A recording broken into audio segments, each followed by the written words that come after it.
You are the person who has everything together. You are the one who manages big, complex projects. You handle difficult personalities at the office. You solve huge problems before anyone else even knows they exist. You are highly capable. You are sharp. You are always reliable. You're a high achiever. Yet a heavy feeling hits your chest when you walk through your front door. The house is completely quiet, but to your eyes, the clutter is shouting at you. A pile of unopened mail sits on the dining table. That mail has been moving from corner to corner for 3 weeks. The chair in your bedroom is gone. It has disappeared under a huge mountain of clothes. The kitchen counter is a complete mess. It shows the history of yesterday's rushed breakfast. It also shows the dirty mug from your late-night tea. Here you are in the privacy of your own home, and you feel completely stuck. You feel entirely paralyzed by the simple idea of putting one coffee mug into the dishwasher. How did this happen? What did you do? It is a deeply private struggle. It feels like a massive contradiction. How can you be the smartest person in the room at work, but fail at home? How can the most competent person live in a state of quiet, daily mess with clutter? The obvious answer is a harsh one. A messy home means you are lazy. It means you do not care. It means you lack basic personal discipline. We take this judgment to heart very quickly. We let it turn into a deep, private shame. You look at your disorganized living room. You think to yourself, I should be better than this. You assume you have no excuse. You think that because you can run a business, you must be failing if you cannot fold your laundry. But this behavior is not what it looks like. In fact, the truth is exactly the opposite. The state of your living room is a direct result of your hard work. It shows exactly how hard your brain has been working all day long. To understand this, we have to look at how human willpower actually works. We also need to look at cognitive endurance. In the world of psychology, there is a core concept. It is known as executive function. This term covers your working memory. It covers your ability to hold back impulses. It also covers your ability to switch your thinking to new tasks. These are the mental muscles you use all day long. You use them to control your emotions. You use them to make smart choices. You use them to focus on really hard work. But this brain system does not have an endless battery. Research on something called ego depletion gives us a clear answer. This research shows that self-control draws on a strictly limited internal resource. Experts ran classic psychological experiments on this exact topic. They forced people to use their self-control. For example, they made people resist a plate of very tempting food. After doing that, these same people gave up much faster on other frustrating tasks. These new tasks had nothing to do with the food. The meaning behind this is huge. Every time you bite your tongue in a bad meeting, it costs you. Every time you force yourself to look at a boring spreadsheet, it costs you. Every time you handle a tense conversation, you spend energy. You are making a withdrawal from a limited mental budget. By the time you finally unlock your front door at night, your budget is gone. It is completely overdrawn. This leads us to a specific problem. It is a problem that highly successful people face all the time. It is called decision fatigue. A recent deep dive into this topic defined decision fatigue very clearly. It is a drop in the quality of your choices. This drop happens after you spend a long time making decisions. As your brain gets more and more tired, your drive drops. Your mind naturally turns to its best defense trick. That trick is to avoid making any decisions at all. We almost never think of cleaning a room as a series of choices. We just think of it as one big chore. But your tired brain sees the truth. To your exhausted mind, clearing that dining table is not just one action. It is 50 tiny, stressful decisions. Is this piece of mail important? Should I throw away this catalog? Where does this random phone charger even go? Do I have the energy to walk up the stairs right now? You spend 8 hours building big solutions at work. After that, your mind simply refuses to sort household objects. The stuck feeling you have is not laziness. It is a physical alarm system. Your nervous system is simply telling you it is full. It has reached its absolute limit for the day. The way you work makes this even harder. High achievers rarely do just one thing at a time. You likely juggle emails and phone calls all day. You jump from instant messages to meetings. You think you are great at multitasking, but brain science tells a different story. Neuroscience shows that the human brain cannot actually multitask. It is impossible. Instead, your brain rapidly switches back and forth between different goals.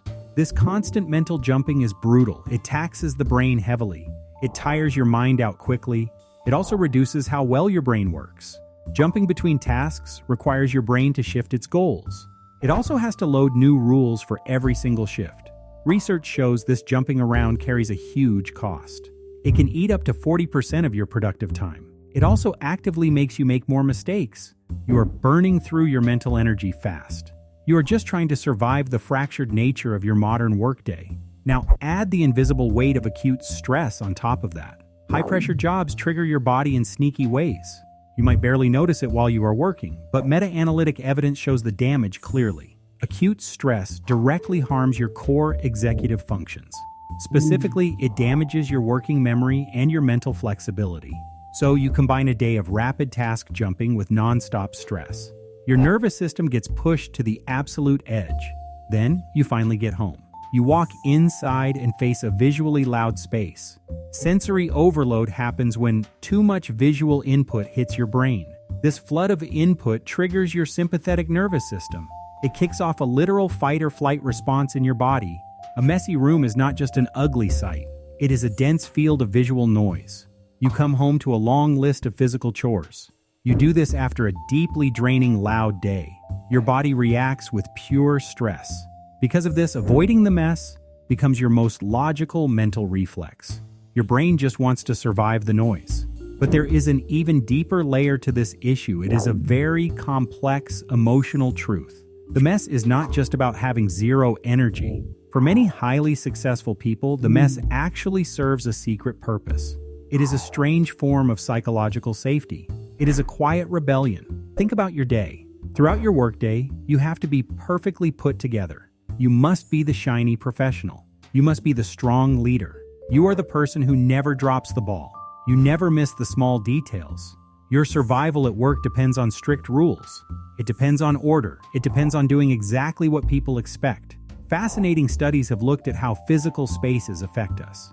They found that tidy, orderly rooms push people toward normal, expected choices. Tidy rooms promote rules, but messy, disorderly rooms do the opposite. They actually spark creativity. They push people to seek out new things. They encourage people to break the normal rules. People who feel comfortable in a bit of a mess tend to value their freedom. They value open-ended situations. When you look through this lens, your messy living room makes sense. It makes a strange, beautiful kind of sense. Your home is the one place in your life where nobody demands perfection. It is a subconscious pushback. It is a quiet protest against the rigid, harsh rules of your public life. You leave your shoes in the middle of the hall. You let the laundry sit in the basket for an entire week. These are silent, physical statements. You are saying, "Here, I do not have to perform for anyone. Here, I am allowed to be unfinished."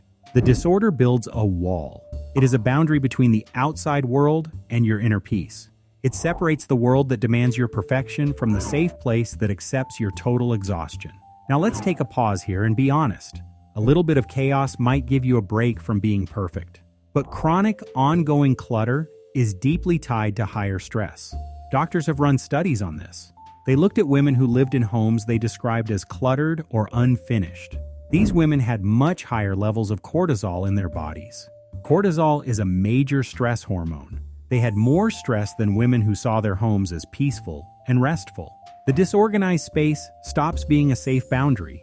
Instead, it starts acting like a mirror. It reflects your deep internal exhaustion right back at you. This makes it even harder to focus on anything. It taxes your working memory even more. It feeds right back into the terrible loop of decision paralysis. The exact space you need to rest in becomes just another heavy demand. It crushes your already exhausted nervous system. This is exactly why typical advice feels so bad. People tell you to just clean up as you go. They tell you to buy a better planner. This advice feels insulting when you're stuck in this loop. It treats your deep mental exhaustion like a simple time management issue.